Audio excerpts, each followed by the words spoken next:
pemerkosaan anak di bawah umur. Sudah berhasil kita lakukan proses penyidikan dan saat ini proses sedang berjalan dan terus akan kita koordinasikan dengan pihak kejaksaan dengan justice sistem yang ada di wilayah hukum Polres Badung untuk kemudian segera dilakukan proses pelimpahan.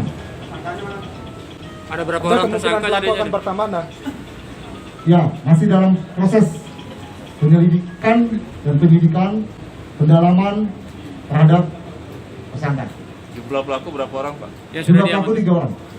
yang mana aja? Yang mana aja? Ya, Maju. Yuk.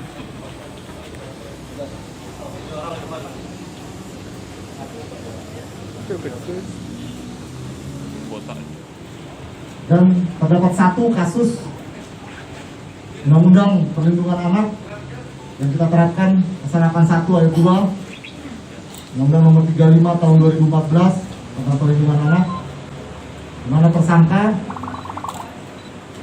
sudah berhasil kita amankan, tangkap, dan kita lakukan penahanan dan akan dilakukan proses hukum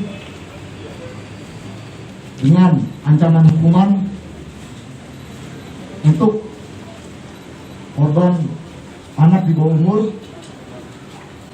minimal 5 tahun, maksimal 15 tahun.